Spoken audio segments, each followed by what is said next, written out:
So what is it like to start up your own software company?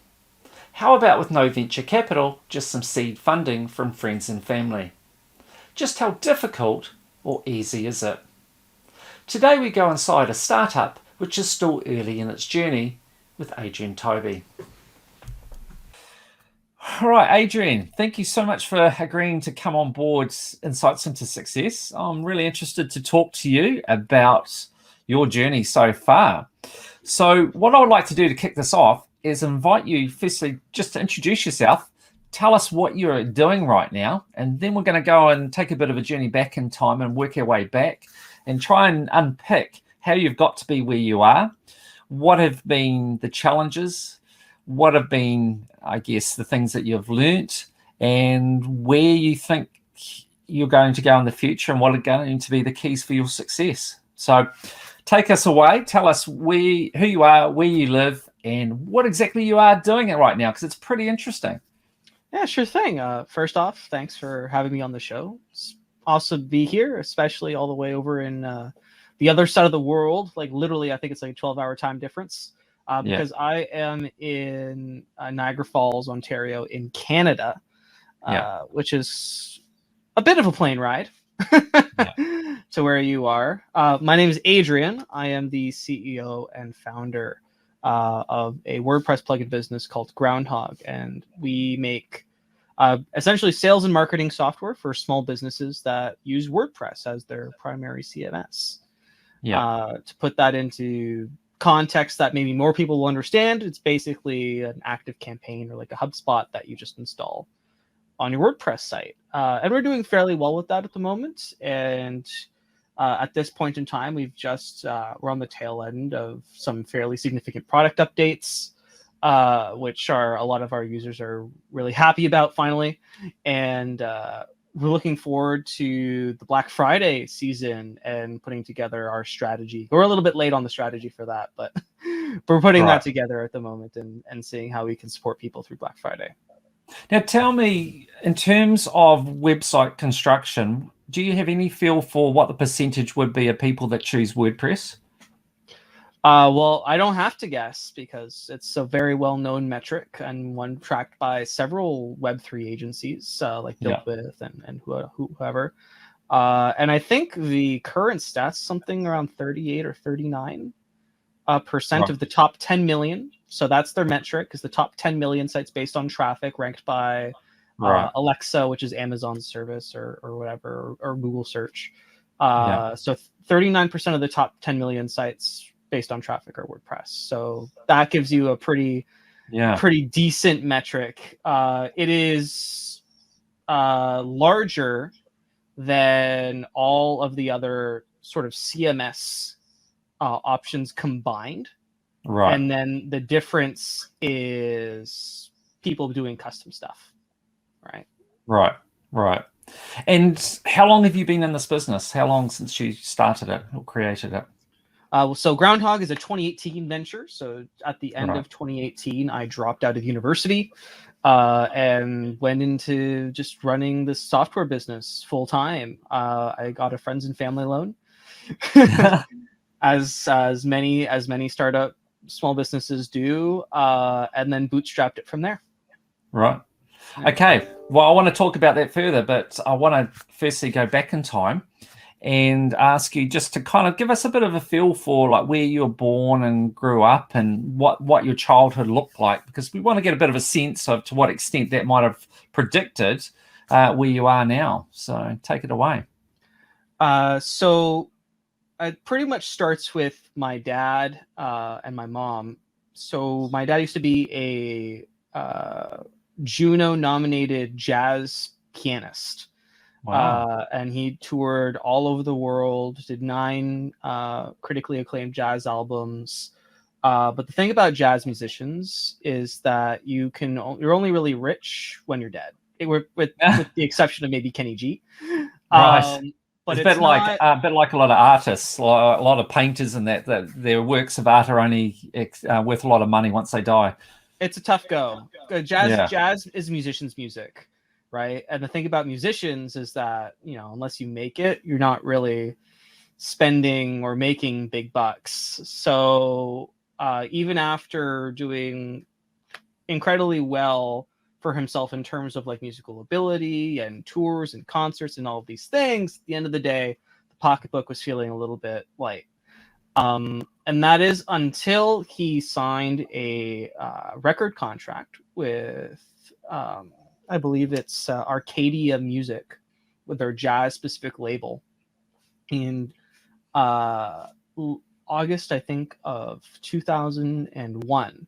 But the problem with that, and where sort of the story starts, is that Arcadia Music, their office was next door to the World Trade Center. Oh, And we all know wow. what happened in Oh, 2001. Yeah. And the jazz label for Arcadia basically just went defunct Wow. for that. And so the contract fell through. So now he's got no job, no income, and a whole lot of nothing. Yeah. And so his entrepreneurial journey, which is very influential to my entrepreneurial journey, basically starts right there. So after a whole year, basically, of just like total like trial and tribulation, and I'm very, very young at this point. I'm like 2 or 3 years old. Yeah. No, 2001. I have to do the math. 19. I'm 5 years old. Okay. Right. And so very young. So all of this is kind of like not really registering with me yet. But he essentially, after a year of trial and tribulation, like feeling sorry for self-depression and a whole bunch of other stuff, he gets himself in gear and he's like, okay, well, what do I have to like offer the world? So in order to create value in your own life, you have to provide great or equal value into the universe through a lot. I do that through product at the moment, and I do it through support, and I do it through education. A lot of people do it through plumbing or trades or teaching in school. There's a lot of ways that you can provide value. Okay? Yeah. And it's always of greater or equal value, never less. He's like, okay, well, how can I create value? And the first thing that he started to do was he's like, well, people really like, my music. And I don't have like, people don't want my original music, but they love it when I go to a concert and I'll do like a jazz rendition of like a popular Christmas song when he does shows around Christmas. And a lot of Christmas music is royalty free.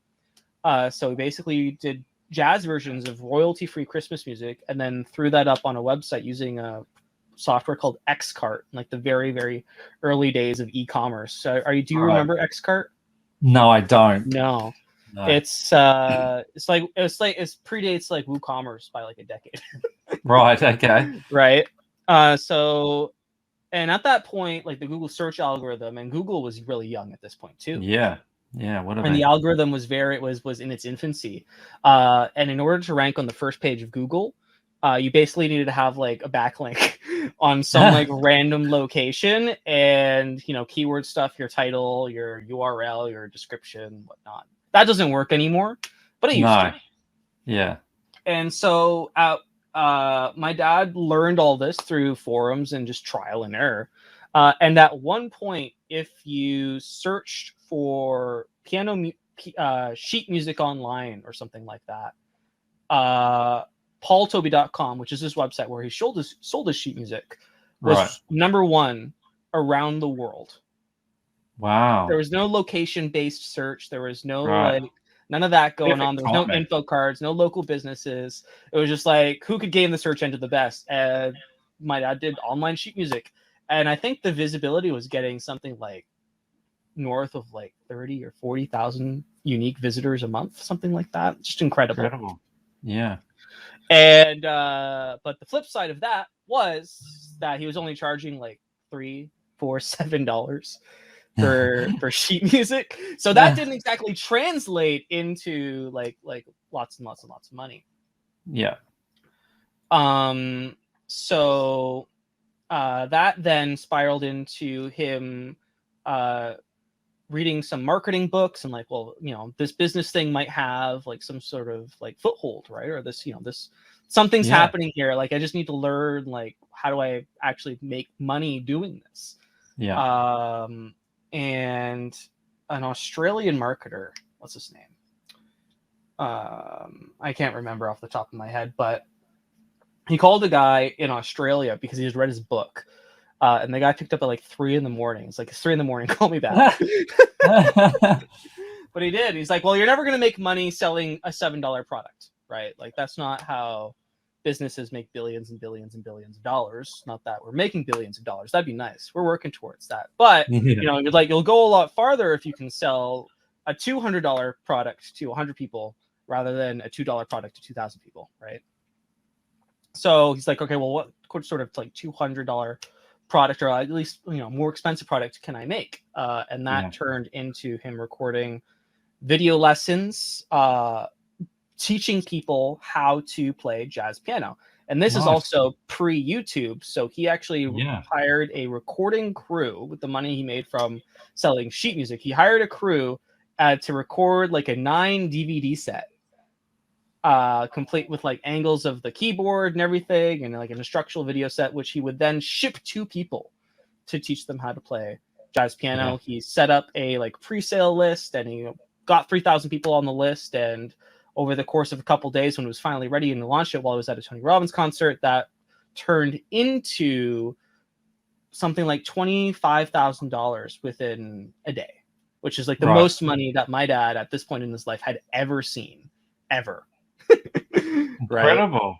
So that was pretty incredible. And from that point on, it turned into teaching jazz musicians how to create that sort of system for themselves. And then from that point, it turns like, well, I don't just have to apply this knowledge to jazz musicians. I can apply this knowledge to just any business, right? Because any business would benefit from being able to rank on Google, from being able to create a product for a significant amount of money, getting people to sign up and actually pay for it, right? And you just started training the system, and then Google got more complicated, and the web got more complicated, and WordPress came out, and e-commerce started to mature, and then all of these like technologies essentially got added into the training, which we would go, and this is where I sort of come into the picture. When I was around 10 years old, we would go around the country and around Toronto and around Ontario to essentially hotels, and we'd rent out the conference room for a day, and we'd have 30 to 60 people in a room, and we'd set up a projector, and everyone would bring the laptop, and we'd do like a 3-day in-house intensive training where by the end of the day, you're like on the page one of Google, and like, who wouldn't pay for that? Yeah. Right. And then the Google Panda update came around, and it got really complicated. So no longer was it just about putting your keyword in the URL, in the description, in the title, 3 or 4 times in the content. No, now it was about, you got to keep people on the website. There's location-based search now, so it's going to prioritize results that are close to you in terms of like relative location. You got the info cards, you have the UX quantifiers, so like time on page, scroll time, all of these different things, right? And in 3 days, there's just not enough time to really hammer down all of these different criteria for what helps a business to be visible online, and then also cover, okay, well, now that you're visible, how do you turn the people who are coming to your website into money? Like, how do you get them? What's your list tool? How are you selling them? Are they going to your location? Are you setting up e-commerce payments? There's just not enough time in 3 days to do that. So we tried to sort of tailor the curriculum to make it possible. But so much information would just go by so fast that people at the end was like, hey, listen, that was great. I totally got my money's worth, but there's absolutely zero way that I'm going to be able to do this. Can you do it for me? Right. Okay. And then from there, the training aspect, the way that we were used to training people anyway, which was in a room personally after 3 days, it just wasn't. It was no longer viable. Yeah. So we bought an office, and we set up a training room where we could do longer sessions, where we didn't have the expense of like going to like hotels and setting up and all that. And we opened up an agency, and then we just did done for you work instead. So instead of training people how to do it, we'd like, hey, listen, you can take this course and you can learn how to do it yourself, or you can pay us a premium and we'll just take care of it. And that was quite successful. And I worked with my dad in the agency, doing a lot of the hard work. Can I just interrupt there for a minute? Yeah. So in terms of that, 2 questions. Well, one observation and one question. Observation is your father was constantly pivoting. it's a bit of a buzzword now, but before it was, your father was constantly, timing was fantastic. He got in, and as the market changed, he constantly was moving to try and keep up with it. It was an evolution. I wouldn't necessarily call it pivoting, but it was certainly an evolution. I would call it like, Yeah. So he was recognizing the changes, and he was trying to move with those changes. Exactly. Now, There'd be a technology update. Like I remember when, like my business, CRM and marketing automation, right? That was a concept that was made mainstream for small business by a company called Infusionsoft, and I really credit them for that. They're called Keep now, but they were really like the OG CRM marketing automation tool for small businesses. Like before Infusionsoft, there was a Rolodex. Like, yeah. that's really how it is. And someone introduced Infusionsoft during one of those seminars that we were doing. It's like, hey, listen, you should really check out this tool. I talked to one of those like salespeople. It looks really cool, and I think this might have a place in one of your courses. And we had an entirely different track, an entire other 3-day seminar specifically designed for people who wanted to add this level of technology to their business. And it was things like that where we identified these new opportunities and these new products that exist in order to help small business create more wealth, and that's really how we operated back then. So when you got involved in your father's business, how old were you? So my first role in the training organization, because that's kind of when I was aware enough to be present, was running a microphone up and down the aisles. I would usually bring a book, and it would be like a 3-day thing, and I would sit in the back of the conference room. And we would never really be far from home. If we had to go to like Alberta, we'd go on like a Friday evening and come back on like a Monday morning, and then I'd go to school. So, and someone would raise their hand, and I'd run.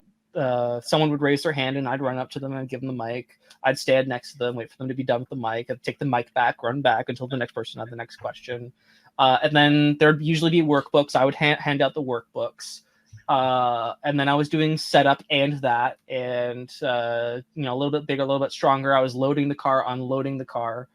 We had a Lincoln MKX where the seats folded down, so throw everything in the back of the Lincoln, Right. and then drive. And I had that car forever. That car was like 16 years old when someone rear-ended me, and it was the insurance paid for it, but we'd take everything out of the car and lug it into the conference room, set it up, take it down, and be at the back of the room. And before we had a credit card machine, an on-site credit card machine, we'd hand out order forms and the yellow carbon copy, right? Oh, yeah. Right. And so I'd hand those out, and then it's like everyone go to the back room with your order form filled out. Adrian's waiting there to take it for you, and your credit card information. They'd all run to the back of the room because there'd only be like 25 spots left. Yeah. And so how many years ago was this, roughly? We're in 2021, so I want to say this would have been between like 2009 and 2013. Right. 2014. Right. Yeah. Okay. That's when I would put this stuff happening. Yeah. And then I was always at the back of the room for every single one of these because I'm the unloading guy, I'm the runner, I'm the order form guy, and my mom's also there helping with order forms and workbooks and tech issues. That's another thing. I was tech support, right? Like someone couldn't connect to the Wi-Fi to the conference rooms, like Adrian fix it, or someone couldn't download a program because they're on Windows Vista or something. Like Adrian fix it, right? That was also my role because my dad's doing stuff. He doesn't have time for that. So how old were you? You must have been quite young at that stage, though. So I would have been like, I was doing that from like 10 essentially to I was 14, 15. Right. So from a young age, you've been really exposed to business and being an entrepreneur. Yeah. Well, I was always in the back of the room. And what is it? Osmosis? Is it just like You're just I absorbing just it. absorbed the information Yeah. without really leaning too far into it. You hear it enough times, right? Yeah. Yeah. So that's I credit much of my sort of just business and technology acumen to that. Yeah. So presumably, as you got older, your role within the business got more substantial. Yeah. So So I'll yeah. fast forward till the end of high school. Okay. I was helping out basically in the same way all through high school, so not much changes there. So, but my role really Yeah. changes in university, which is when the agency is established, right? Right. So that's when the done for you work becomes something that, okay, we're doing this now. And in university, I was working part time for the first year. I'll basically just on Thursdays, because I had an empty university slot on Thursday. I'd go to the office on Thursday, and Yeah. I'd do like WordPress work or Infusionsoft work. All of this I know like the back of my hand, because I just spent the last decade of my life in the back of a seminar room learning it. And just get it done and do coding, because I was in university for computer science, and I do coding when coding needed to be done. And then in my second year, the agency lost a critical employee. So it wasn't just a family business at this point. Well, I mean, it was a family business, but it wasn't just the family. We had employees and staff and people who we relied on to get stuff done. And one of those people left unexpectedly. And it's like, Adrian, you gotta come. You gotta help us out. You gotta pull your weight. I'm like, okay. So for my second year, I did part-time school and full-time office. I did school at night. Yeah. And I really got into WordPress and CRM, marketing automation, making it all work, e-commerce, and really learning that process. And at the same time, I also started developing my first product, which was a plugin for WordPress, which specifically integrated with Infusionsoft. So like one of the big things is you need like first name, last name, email address, submit. You need that on your website. You need to be able to collect customer information. And the way that Infusionsoft or the tool that Infusionsoft provided you to do that was just totally inadequate for modern web at this point in time. Like it hadn't been updated since the product was launched. And like that's not good. So I made a product that made it work, that made it pretty, that made it beautiful. And that was my first sort of like offering a product that people would pay for as sort of like a license fee, or they're paying like yearly subscription, which was kind of cool. And that went through many, many, many iterations, and then basically did the same thing in my third year university as well, just continuing to do it part-time, doing the agency full-time.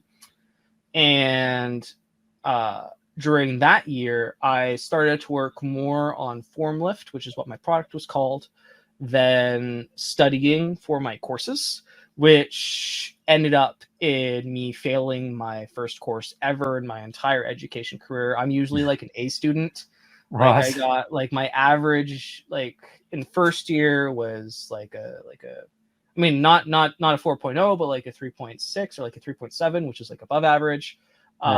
Or like in high school I was straight A's, and at the end of my third year it was like a 2.2, and I had failed a course. Like it was bad. And I'm doing the math. I just failed a math course, and I'm now doing the math. I'm like, all right, well, when am I gonna graduate? Right, based on like my current trajectory. Like I'm doing, like I got stuff that I'm doing, and I'm really like interested in business and entrepreneurship and building product and selling that. Like, and I think it would have taken me like another 7 and 9 years at that pace to graduate. And decided that I was not going to invest that time or that money. Education in North America is not inexpensive, and I didn't have a scholarship or anything. So I'm like, I'm not going to continue to invest that energy, and instead we're going to pivot and go into making a product. At the point I had decided to do that, I didn't know that it would be what I'm doing now. But that's kind of like, this isn't working for me. We're going to do something different. So were you at all influenced by, hearing about famous entrepreneurs that had not finished their degrees and had gone on, obviously, to a lot of success. It's a bit of a cliche, to be honest. It is, isn't it? So yeah, it is. Did it factor in it, or it was just simply you were dealing with your situation and the reality is for you, it just didn't make any sense? Well, it didn't make sense. It was the reality. Yeah. And I had grown up, like, my mom was the one who wanted me to go to university, but she didn't want me to go to get a degree. Like none of my family has ever been dependent on a degree to do anything in life. Right. Like I can't point to a single family member in like going all the way up that points to a degree, and like I have only accomplished what I had in life because of this piece of paper. And my dad's like, don't even bother going to university. Like when I graduated high school, he's like, don't even bother. My mom was like, no, you have to go because I need to like the social experience and you're going to meet people and connections and all that stuff. So I went. Yeah. And it was a good time. But the decision to leave was not like, if you leave, like you're never going to make it. No one was saying that. I wasn't thinking that.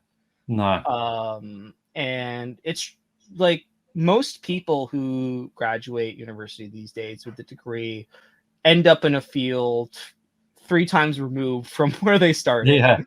Exactly. That's just the reality of it. And so I was like, well, it's a lot of money to spend and a lot of time and effort and energy that if you transition that to somewhere where rather than investing in somebody else's wealth, you're investing in your own, we might be able to skip a few steps. And look, the thing was too, for you, since about age 10, you had undertaken a lot of education in terms of business that few others would have had. So it's not like you haven't learnt a lot in your time by that point. You'd in fact learnt probably a lot more than most, and a lot of which you wouldn't necessarily learn at university either. So yeah, you are hardly uneducated by the point you decided to forego the rest of your university experience. And we were doing like a very specific to like computer science degree, which the wealth of information that's available on the internet to be able to do things with computers is vast. Like it's there. Anything that you can learn in university for spending $40,000 on a degree can be learnt for free. It's essentially like where we're at. And it's just about where to look. But, most of the time, like, it's not even I'm the one who needs to know that information.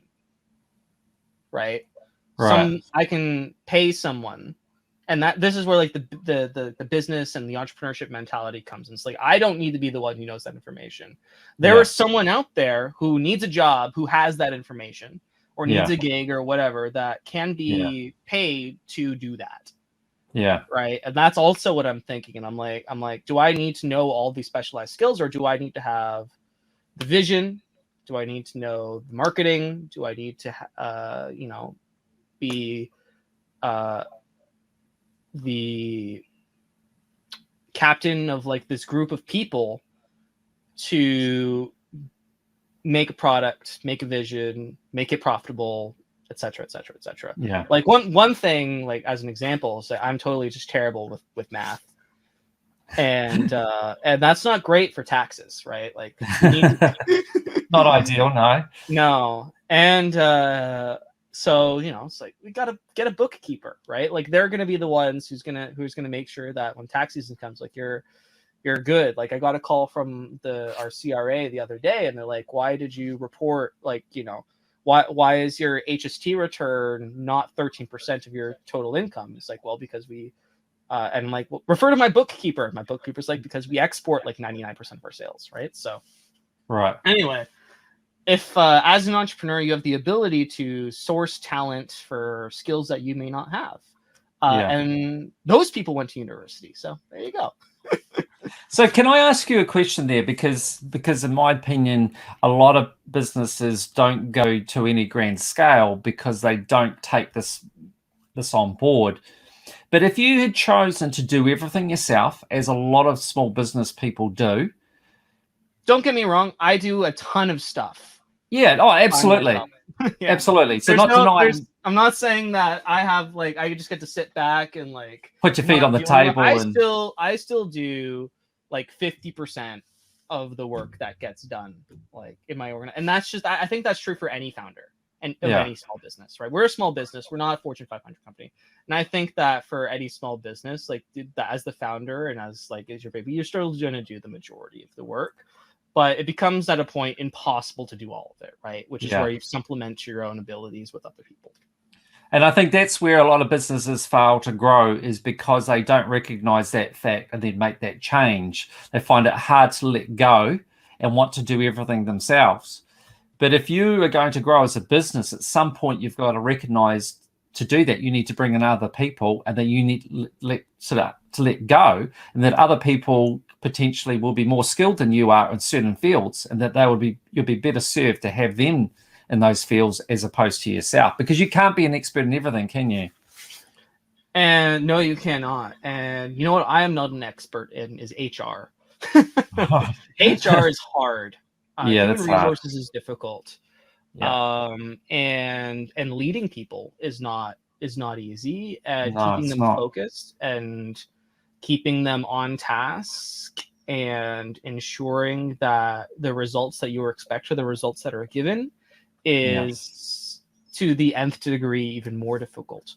Yeah. Recently, I had an experience where we did quite well in terms of profitability in our second year. Yeah. So in 2020, we got we had to actually pay income tax for like the first time, which was Great. It's a good sign. it's a good sign, right? Like Yeah. like a tech company profitable in their second year. What? Yeah. So I'm like, well, great, we have all this money and I want to make a bunch of product updates. That means we can hire developers. That means we can build a team to make updates, right? Faster than me and one other person at the time. It was just the two of us working together, building this product, doing all the support ourselves. Like it's just a team of two for like the first like 2 years. It was crazy. Wow. Yeah. And I'm like, let's put a team together. We can scale, we can grow. And that's exactly what I did. And after 8 months, I learned that it's not that easy. It's not enough to just hire people who are good at things in order to get results. And there's a lot more nuance to it, because after 8 months and having a very clear expectation of what I wanted, and $100,000 Canadian dollars invested into it, I basically had no results to show for it, for that investment in time and energy and money and everything. Right. So basically all that profit that we had made was at this point gone. And more so, which was kind of sucky and a very expensive lesson, but a lesson nonetheless. And it's almost, this isn't to make people scared of like wanting to hire people. And I think maybe part of it was also that I hired too many at one time, and I wasn't able to integrate them effectively, because I was jumping between too many projects and too many points of focus myself as the entrepreneur of the group, and I wasn't able to keep them on focus. When they weren't focused, they weren't making results. And there's a lot of factors that culminated in basically nothing moving forward, and me having to say, hey, listen, this isn't working out. We're not getting what we want from this relationship, and I'm sorry, but we're canceling this, essentially. And scaling back to, okay, now it's me and a couple support people and a developer, and from this we're able to work efficiently, work effectively, create product, get results, and remain profitable. Right. Yeah. So during that period of time when you brought on all those other people, did you step away from doing a lot of the the computer work itself, the engineering work itself? Did you step back and get others to do it, and then you were just trying to coordinate them? That's what I tried to do, and was remove myself from that. And maybe, as you said, like, we entrepreneurs, like, we have trouble letting go, and I am no exception to that. And I saw how some things were getting done, and I'm like, that I know for a fact is not going to cut it like a month from now. And I would then jump in and like, it has to be done this way. And that obviously they spent a certain amount of time getting to where they were for me to just come and say that's not going to work out, and then they'd have to go back and start from square one. And I think a lot of that probably hindered progress at all, which is part of the learning experience, right? And learning how to set clear expectations and finding people during the interview process, ideally, or through the trial process, that are going to be able to deliver your vision. I don't know if I identified those people during the interview process, and I think that there might have been better people out there suited for that, or at least a more cost-efficient alternative where that same level of time maybe would have resulted in a deliverable product for less money. I'm sure there's alternative solutions for a lot of things.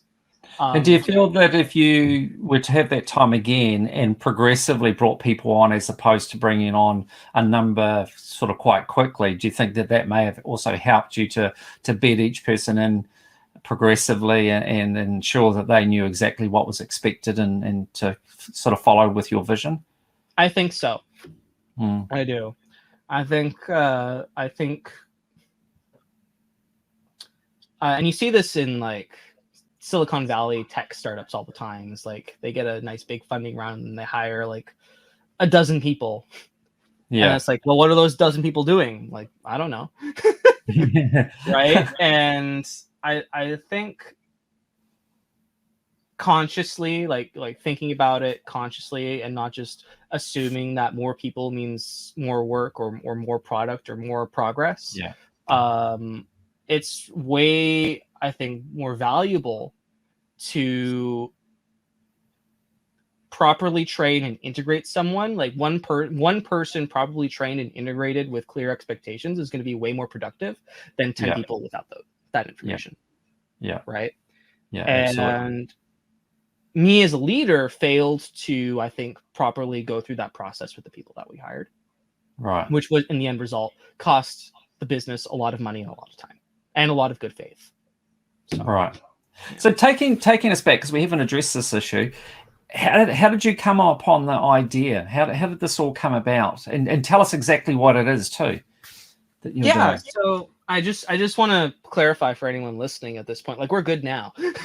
Like, that was a learning experience which has since ended, and project is being built, and our customers are very happy. So I just want to say that, anybody listening to this, like, that was the learning experience, but we're good. To answer your question, like the idea, like Groundhog, like the CRM marketing automations, like what the heck? So while I was in the agency during university, I was working with Infusionsoft, which I previously mentioned, pretty much day in and day out. And during that process, I learned a lot about, obviously, CRM marketing automation. It's like what we specifically as an agency needed from their product in order to do our job for our clients. And even more specifically, what was missing from that product that we really needed to be able to effectively deliver results for our clients, and what was missing from our clients' perspective as well when they were logging in and working with the tool. And it was also a pain in the butt to integrate that platform with what 39% of the web uses, which is WordPress, as their CMS. Like, if people go to the website, on the website is where they're going to expect to fill out their name, first name, last name, email address, phone number, whatever. And it was just, you needed my products just to be able to do that effectively. But as soon as you wanted to integrate e-commerce or some sort of scheduling system or whatever, the bills really just shot through the roof, because all of a sudden you're paying for like 3 different integration services. And on top of Infusionsoft, which is not inexpensive at that time, you were looking at like $300 a month at minimum. So not an inexpensive venture for a lot of small businesses. So and the other thing too there is that, when you start to bring in various software that have to connect with one another, you're opening up the opportunity for problems to exist. For instance, if you might use Zapier, for instance, to connect up one one piece of software with another. But the more that you bring into the whole mix, the more the opportunity there is for a mistake. Whereas from what you're saying, you're like, okay, well, if we make this a one-stop shop, then you're going to potentially eliminate a lot of possible issues because you're not got different software having to talk to one another. So absolutely, or absolutely, there's you with every sort of layer of software that you tack on to come to some sort of solution, you introduce a point of failure, and that was something that we ran into. And also, as an agency, for us going through this process, that means for like every new client, we had to go out and register new accounts and get their credit cards and find their credit cards and know this credit card's expired. We need a new one. Oh, the billing's up. Like, which customer is this? And let's go find their credit card. Oh, it's expired. We have to go. And it was just such a pain in the butt. And nothing was what we call in the tech biz portable. None of that information that we designed for every specific client, even if we had like one auto client, like one garage, right, where you set up their like lead capture that goes to an appointment booking form that then gets put into Infusionsoft with a sequence or whatever, right? If we just had another garage client sign up with us, we couldn't just copy paste it. We had to sign up for like 4 different services, create new accounts for them, and that process in and of itself takes hours. Wow. Right. And in an agency, time is money. Yeah. Literally. Like the more time you spend doing that is time that's eating into your margins. So you want to eliminate as much of that setup as is humanly possible so that you can focus on stuff like copywriting, stuff like designing those emails, right? That's where you want to spend the bulk of your time. Yeah. You don't want to spend time setting up a Zap 6 times for the same process. That's just ridiculous, right? And it's like, I've done this 1,000 times. I can do it in my sleep. Why do I need to keep doing it? No. So the concept for Groundhog is like, as you mentioned, like it's a one-stop shop without being a one-stop shop. If we could just plug the mission critical business system that small businesses are allowed to communicate with customers, collect appointments, and do all that fun stuff, send emails, right? If we just plugged that into WordPress and built like native integrations for all the stuff that our clients are using on WordPress, like WooCommerce or like a form plugin or whatever, then we could just make it as easy as installing the plugin and copy and pasting some funnels or emails that we made elsewhere into that, done, right? There's no connect this to that, no integrations, no accounts that need to find. It's just a WordPress plugin. You just install it, right? And then it just works. Right? There's no account verification process that needs to happen. No one needs to verify their email, right? It's like just plug it in, and it's just there for you to use. And that cuts down on agencies, and we made this product specifically with agencies in mind. This cuts down on their client activation by days. Yeah. Because they're not spending time redoing the same every single time for every single customer. It's just export, import, done. And like all of their clients are using WordPress because like what small business doesn't use WordPress? And at that point in time, when you came up with the concept, was anyone else doing it? There was only one other company that had like a CRM for WordPress type product, but they weren't doing the marketing automation aspect. They weren't doing emails. They weren't doing SMS. They weren't doing funnels or automations or whatever you want to call them. We were the first in that space to offer that as a product, because when a lot of developers think of WordPress, they think of like, oh, there's a lot of tech bloat or it's inefficient or whatever. And also there's not a lot of money in a lot of the WordPress plugin economy. Like when people think of WordPress, they think inexpensive, they think free, open source, whatever. And so from our perspective, we saw that as well. If nobody's doing it, we saw a lot of people doing like premium plugin sales, and they were selling their plugins for like a lot of money, but they were doing like high load stuff, like WooCommerce, right? It could be $1,000 to get a WooCommerce store set up per year. Or if you're doing like easy digital downloads, you're like easily into like the $400 or $500 a year mark. And the way we thought about it is we would go in at sort of like that more premium level stuff. We would avoid as much as possible like the super inexpensive plugin sales stuff that a lot of people generally see. and that's been working out for us. Right. Yeah.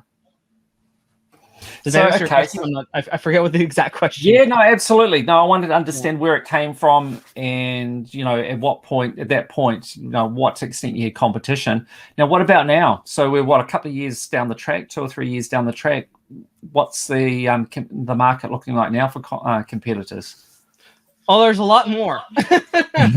We proved it could be done, and that invited competition, which is a good thing. Competition in the space educates consumers, and it also provides useful comparison because our competitor came in and undercut us, right? And that's fine, right? But it also puts us on a pedestal, which is also fine. Like they at this point, I think they have like more active installations, but we're definitely making more money, right? And as I mentioned way back at the beginning of this, like you can sell $1,000 product to 100 people, or you can sell a $10 product to 1,000 people, right? Yeah. And which would you rather do? Yeah. Probably sell $100 or $1,000 product to 100 people because requires less support, right? And your profitability per person is much greater. Your margins are bigger, right? So think about it that way. We're doing all right.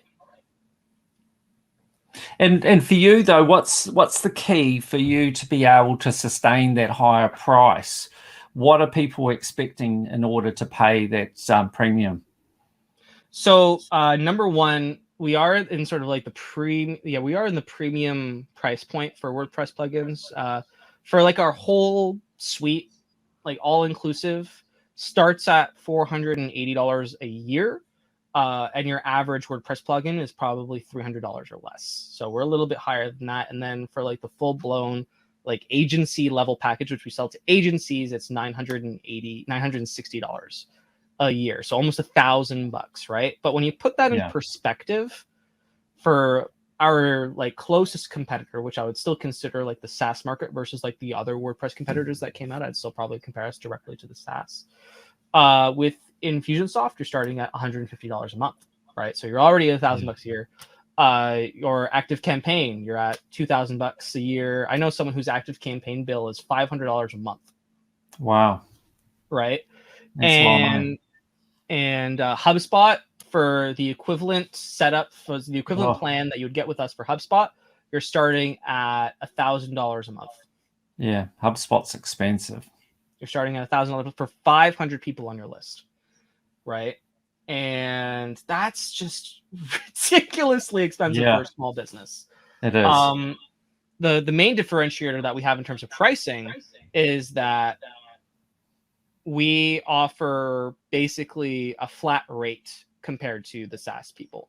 So that means regardless of whether you have 5 people on your list or 5,000 or 500,000 people on your list, you're going to pay the same fee. So it's just that flat $480 a year, unlimited users, unlimited contacts, unlimited email sends, like whatever you want, right? It's like what you're paying for from us is for the license to download and use those products and receive updates as a typical WordPress plugin might offer, and support.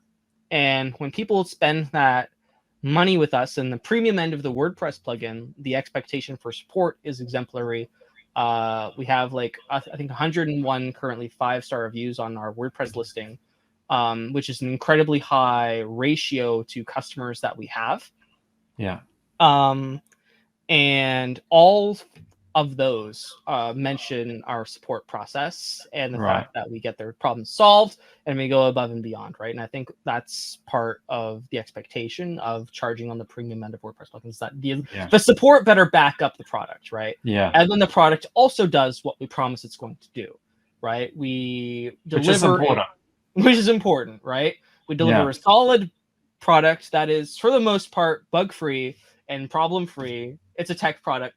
Stuff happens, right? But businesses are able to leave their SaaS products, which they're paying through the nose for, and migrate to Groundhog, get the same level of service, if not better, save a ton of money, and still do what they want to do with less products, with less points of failure, and make money with it. And aside from the quality of service, is there anything different in your offering in terms of what your software will do as compared to other options out there?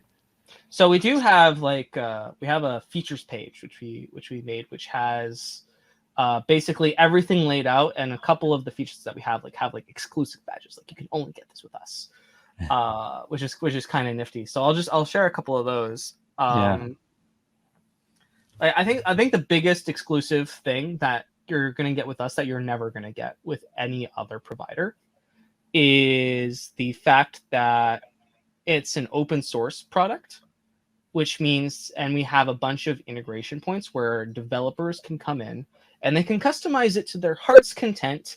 They can add their own integrations. They can add their own UIs. They can do whatever. We have a very rich third-party developer ecosystem of people who create their own integrations for our products and then sell them by themselves, right? And that's just something that you can't do with a SaaS. Like, you can't open up their code, their source, and say, oh, I can just plug into this UI right here. Like, you can't do that.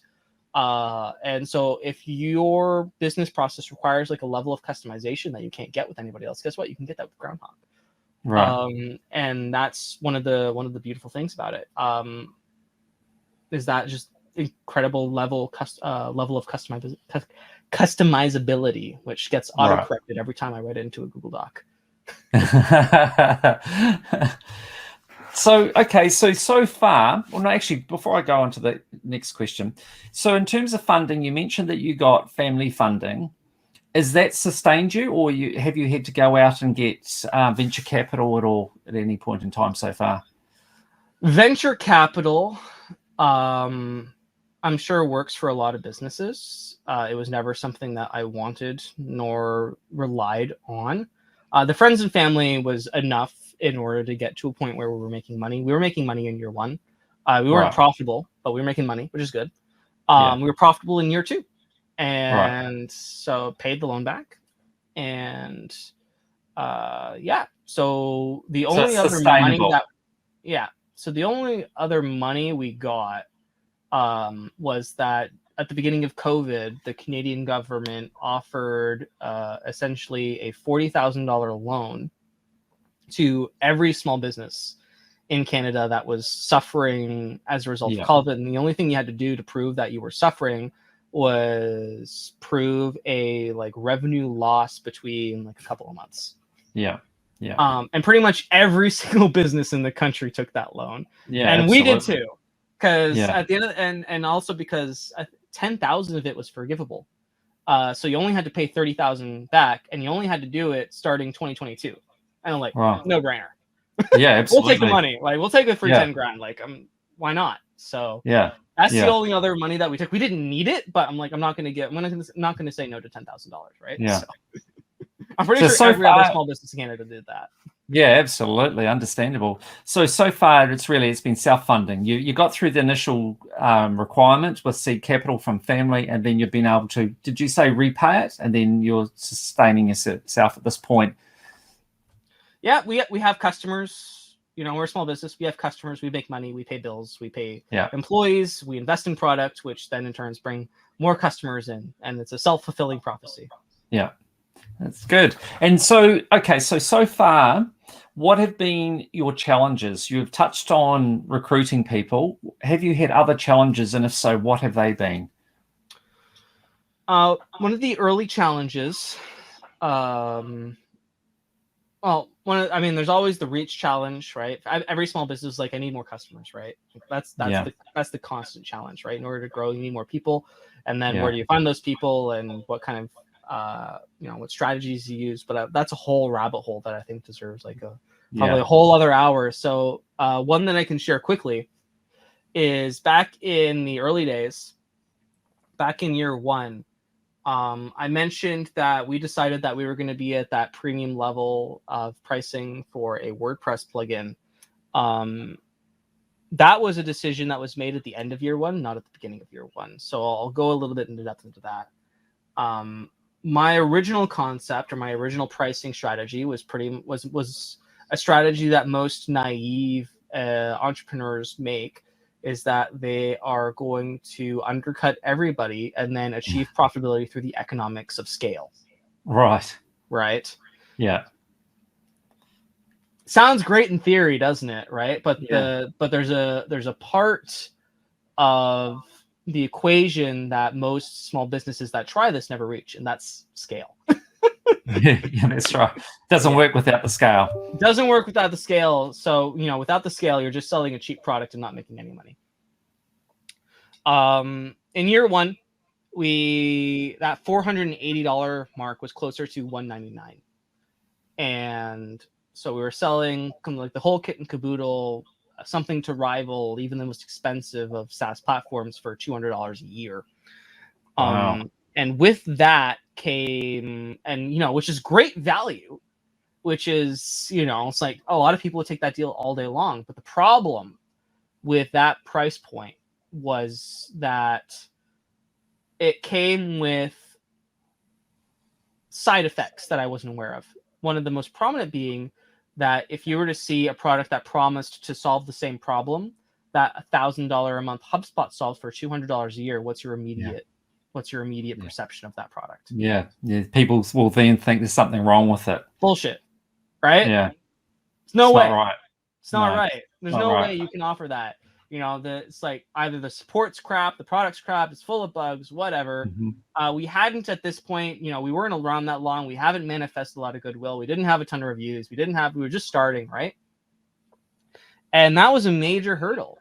It's like I went to a conference that year, which was like an invite only elite like WordPress plugins person meetup in Cabo, Mexico. Right. Which was a hefty ticket to go in the first place. And there were 60 other very successful already WordPress plugin products people there. And I was kind of like the new guy. And I basically go around this conference, which lasted like a whole week, 4 days or 5 days. And I'm like, here's my product. It works really, really well. We tested it at scale. Like, people are using it and they really, really like it. But people aren't buying it. Like, I'm not seeing the sales numbers that I want. It's like 6,000 a month, 8,000 a month, back down to 4,000 a month. Like, people aren't buying it. Like, what gives? And they're like, well, what's your price point? I'm like, well, it's like super inexpensive. Like, why aren't people? It's like only $199. And every single person said the exact same thing to me. It's like, it's not expensive enough. Yeah. And I'm like, excuse me? Like, sounds crazy, doesn't it? It's not expensive enough. You need to charge more. If you charge more, you'll make more money. I'm like, but if I charge more, less people will buy it because it's more expensive. But like, that's not how it works.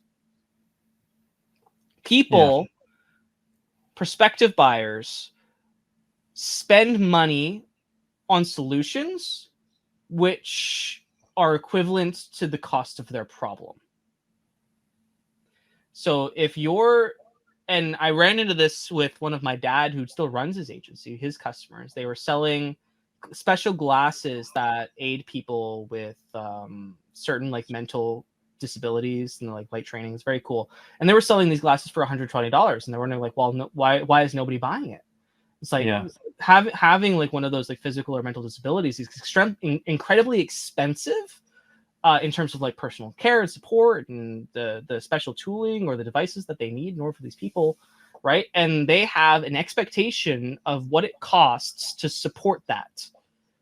And that expectation is usually in the thousands of dollars, not in the hundreds, right? I'm like, bump the price up to 1,000 people and people will buy it. Yeah. They did something like 5x sales the next month. Amazing, isn't it?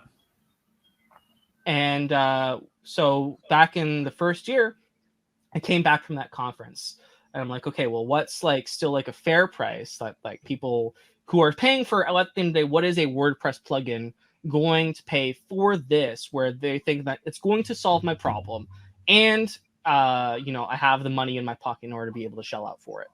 And that price was $480 because we had on our pricing page, I wanted to look pretty. So it was like $20 for the first plan, $30 for the next plan, then $40 a month for the next plan, which is that $480 a year mark, which is what 99% of our sales are.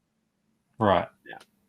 And so to come up with that figure, did you actually go out and do any great market research, or it was just No, I copied someone. Right.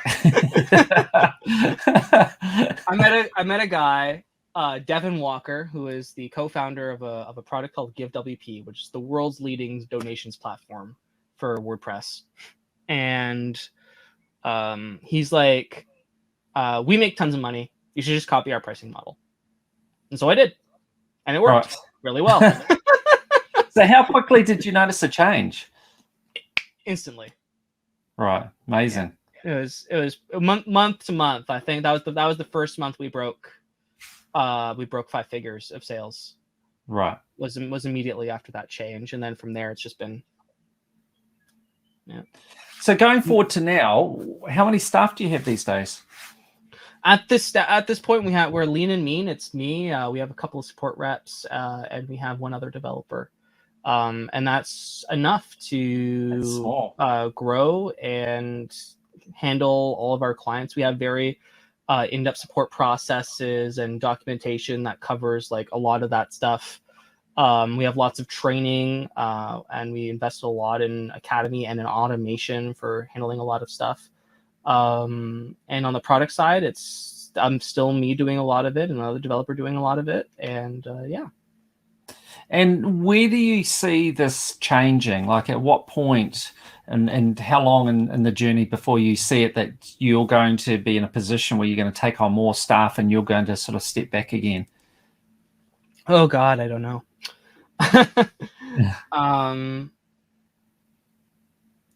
It's hard. So at the current moment, I'm not actively looking for new staff. Like the point at which you hire is the point at which you hurt.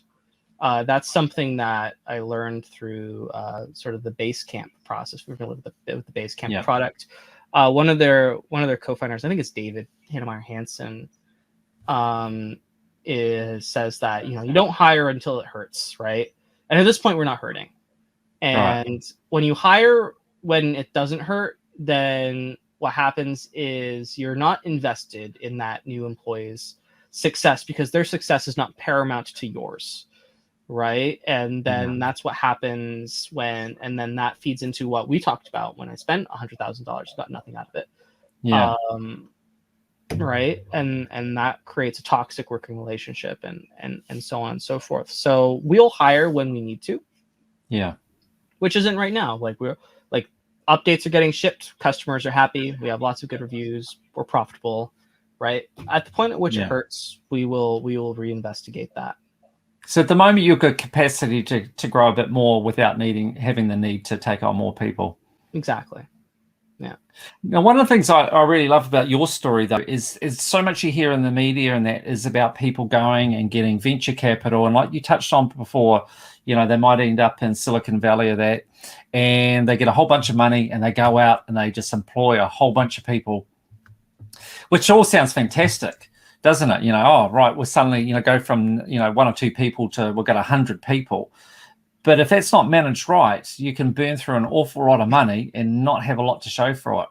Whereas what I like with what you've done, you haven't followed that typical model that we hear so much about. And instead, you've kept it really lean and mean.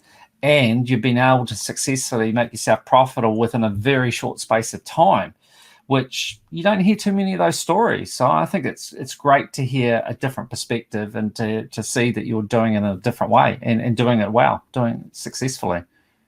Well, I certainly hope that we're doing it successfully. I know I'm not allowed to measure my own throttle, so it's at least nice to hear that we might be doing something right. Yeah, well, it's easy though, isn't it, when you got other people's money to go out and spend it? Yeah, absolutely.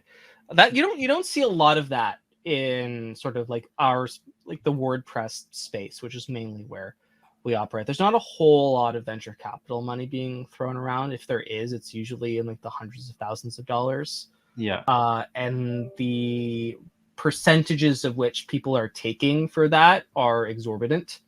I've done meetings with venture capitalists and advisors to venture capitalists, and I brought the financials and I brought the books and all right, so if I were to court VC money, what would my temper my expectations, what would the conversation be around? And well, they'd probably give you $100,000, but it would take 49%. Yeah. Right. Now we're not talking 10%. We're not talking 5%. Yeah. Right. And a lot of the SaaS companies out there are doing VC rounds for $1 million for 0.1%. It's that's not the WordPress economy at the moment. So that really also limited our options to being able. I mean, if I was in the SaaS space, who knows? I might have. And why is it that it's so different between being in the WordPress environment versus the SaaS environment? What do you put that down to? Volatility, I think. And the business model. Like, so the WordPress business model for most plugins is licensing, which is more beneficial to the end user than it is to the business, I think. So the big problem is that typically you can only charge per year, right? Which for the MRR focused VCs, they don't equate those to the same thing, and they're looking for the MRR, right? And they're looking for people paying monthly and using that to calculate churn and all these different things. It's harder to do, not impossible, harder to do with just an only ARR metric. They're looking for performance metric business models as well. So being able to charge more as your contact list grows, like for most CRMs, like as soon as you go from 500 to 1,000 contacts, your bill doubles, right? Like that's really attractive to a potential VC backer. For us at like that flat rate price point, not so much, because no matter if we're doling out support to someone who has 5 million people versus someone who just has 5 people, like they're just spending the same amount of money. It makes it more equitable, but it's not necessarily as profitable. And most businesses who are in the WordPress are in that exact same position where they're charging that flat rate license fee per year, regardless of who's using it, and regardless of what size or where they are in their business journey or what business stage of business they're in. And the other thing, though, too, is I guess is that you are intertwined with WordPress. So your existence is dependent upon WordPress. So if something was to change with WordPress, it potentially impacts on you. Whereas if you were creating your own independent software, then you've got that independence that you don't have because you've aligned yourself with WordPress. That's also very, very true. And I ran into that with Formlift, which was my first product, which we didn't talk too much about. But the reason that I didn't pursue that, and when I decided I was going to do my own sort of like entrepreneurship thing, the reason I didn't pursue that specifically was exactly that reason, because it was tied and limited by I could only have as many customers as Infusionsoft has customers. Right, that's my max, and obviously that max is a lot lower, because then you're taking the subset of those people that use WordPress who don't already have some sort of like custom solution from like 5 years ago or whatever, right? So your total like subset of customers gets smaller and smaller and smaller and smaller. So I, as an entrepreneur or the founder or CEO of a WordPress plugin, can only have as many customers as WordPress has. Now, that's the argument.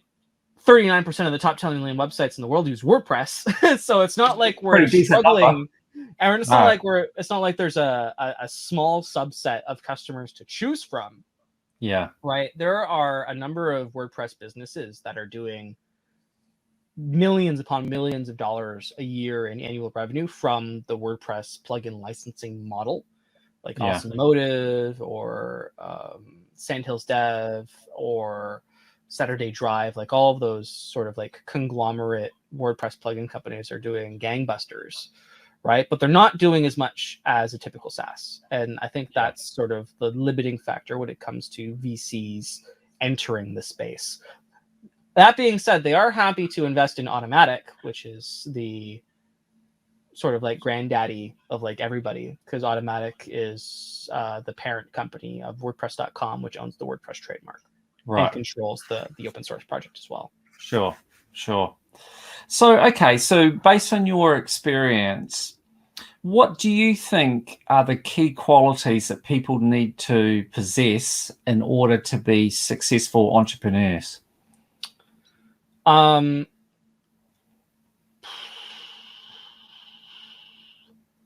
don't know about all of them. I can certainly name a few. Yeah, just from your point of view, what sort of things jump out at you that you need to possess? Humility,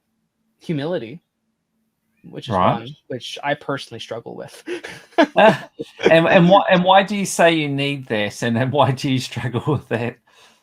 Because you got to, because when you make mistakes, and you will, and I have, it's hard.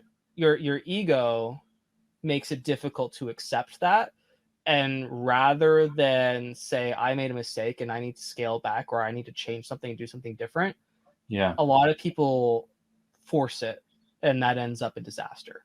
Right. And I think looking back, I probably recognized around like the 5-6 month mark that something wasn't right, and rather than calling it there, I let it drag out for a few more months. Right. And ego definitely had something to do with that. And communicating with customers is hard, and you're gonna get some people, like, it's especially in the B2B space, you're gonna get some oddballs in your support queue, and your ego is going to be threatened by people who think they know better, and who probably know better because they are your customers. The customer's always right. And I don't say that cynically. I just say that, like, that's the expectation when you're offering a premium product in the B2B space, is that they are correct, and that your product is meant to help them solve their problem. Right. And a strong ego will get you into trouble. And I have certainly gotten into a lot of trouble in my 3 years. So it's something that I work on. Right. Another quality of a successful, quote unquote, entrepreneur.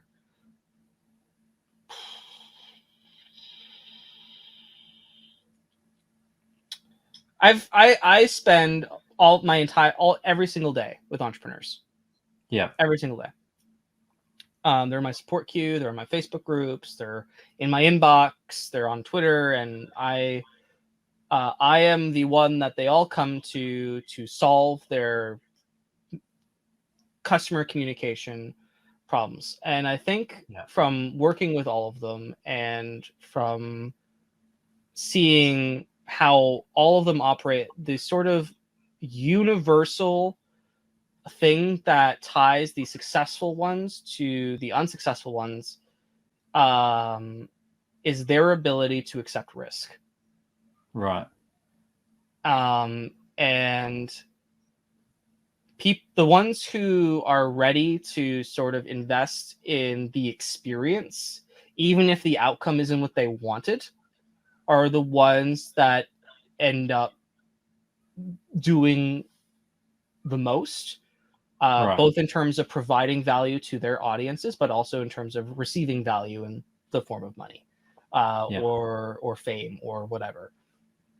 And as an entrepreneur, if you are risk averse, that's not to say that you won't be successful, but it's certainly going to make it more difficult, because you're going to not want to seize some opportunities that are presented to you that are maybe riskier or safer than others.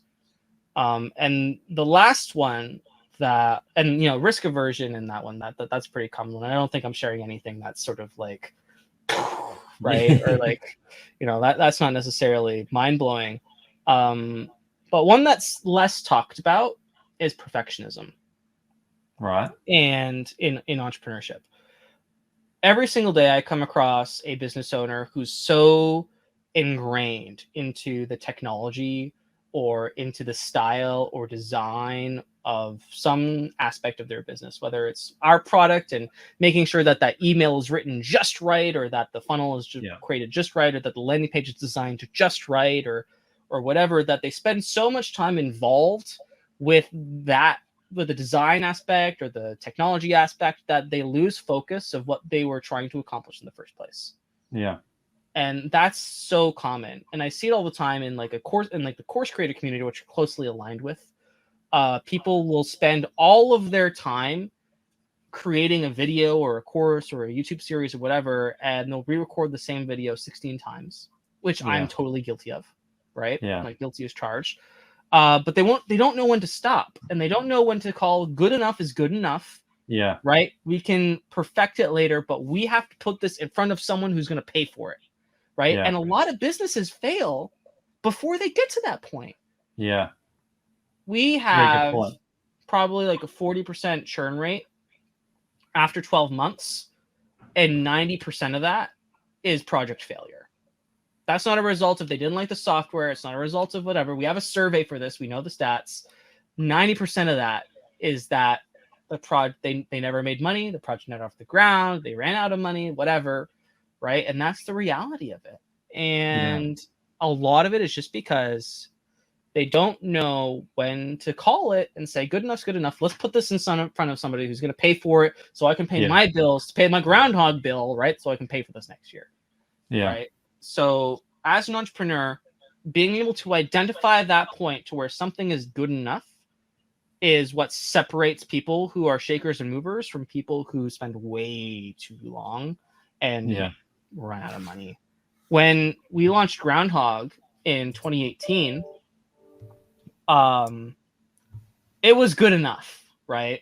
We made sure that the bare minimum was accomplished. It was a true minimum viable product in every sense of the word. I literally built this product by myself before hiring any employees, like just by myself in 2 months. Right. Amazing.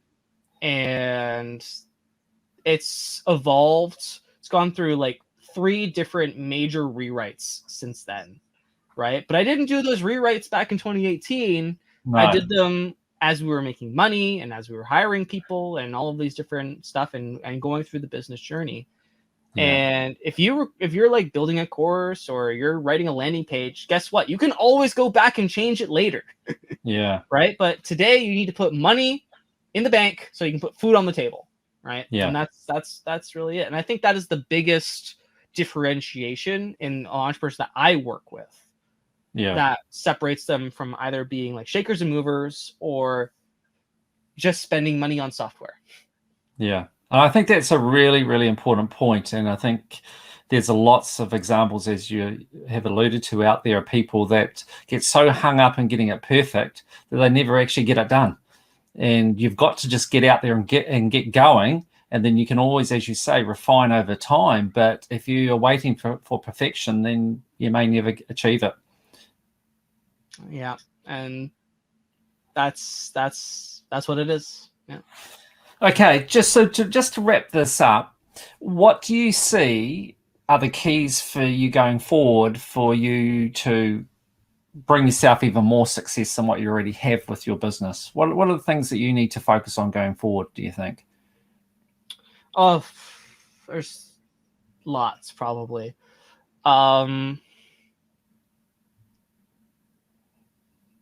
Product is certainly one of them.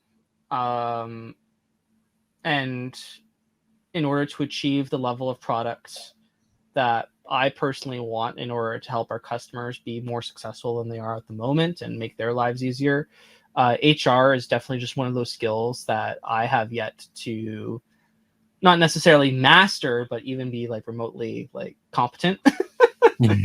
It's a hard one, though. The people that I'm working with now are like super great and super detail oriented, and they do good. But managing a large team, or at least a larger team, is something that I'm reading books on and trying to get a feel for and learning from mentors and really how to work with more people in a way that it's working as a unit and not sort of like disjointed, so that there's a lack of communication. And I can go on and on into that, but definitely sort of like leadership of a team is a skill that I have to improve on. And I think once that gets better, the growth will follow, or at least more further growth or faster growth will follow. And what would you like in 5 years' time? What would you like your business to look like? How big would you like it to be? Where would you like to be in 5 years? Sold. Oh, okay, all right, that's maybe good. I don't know. The WordPress economy, and I love WordPress, but there's just a lot of stuff happening within the economy. There's a lot of consolidation. Hosting companies are buying up plugins, and other plugin conglomerates are buying up plugins. And honestly, I don't know if it's going to be viable to remain as an independent for much longer. There are like more and more independent companies are just being swallowed up and being put together as a package for small businesses to purchase, and that's their one-stop shop. They have all the tools that they need to do their e-commerce, their reporting, their billing, their whatever. And I would be a fool to not consider that as a possibility within 5 years, that we are going to become part of that package, or build that package ourselves and acquire other smaller outfits, or merge with other organizations in order to create that package. And honestly, I think that's where it's going, and to discount that would be a mistake. Right. Yeah. Well, it's going to be interesting to see what happens, but certainly, even just looking over the last year or so, it's amazing how much things have changed. And it seems like with COVID coming along, things have gotten even faster. But I don't know if that's reality or just perception. But 5 years is a long time in your industry, so a lot could change. 5 years is an eternity in the technology world. So we'll definitely see what happens. Looking forward to it. Yeah. All right. Well, thank you very much, Adrian, for agreeing to be on this interview. It's been really interesting. And I'm actually very interested to look at your product a bit further, because I can see some applications for myself, to be honest. I think it's a great concept and certainly brings a lot of simplicity, which there's a lot to be said for it too. So I'm just in the process. We're building another WordPress website as we speak. So I'm definitely going to spend a bit more time looking at your website and considering the option of using it, because it makes a lot of sense. I mean, previously or historically we use, Zapier connecting up to MailChimp, etc. Whereas this is an opportunity to bring it all in-house into the one little package, and certainly make it a lot easier to manage, or at least that's what the premise is. I'm sure you're delivering on that, and that is something really to be said about. We're certainly trying to do that. Yeah, that's the premise for sure. Speaking of the website, if anybody wants to learn more about the product itself, you can go to groundhogwith2gs.io, and that's groundhogwith2gs.io. If you're interested in maybe hearing other shows that I've done that cover sort of like the entrepreneurial journey and things like that, you can go to my personal website, which is Adrian Tobey, TOBEY.com. Now, what we'll do when we publish this too is we'll get all your links and we'll put them in the publication as well, so that help people to be able to find you and connect up with you if they're interested. Perfect. Excellent. All right. Well, thank you very much, Adrian. Really appreciate the opportunity to talk to you, and certainly going to be looking at it with interest in terms of the development of your business. But it's a great concept. So I love it. Thank you.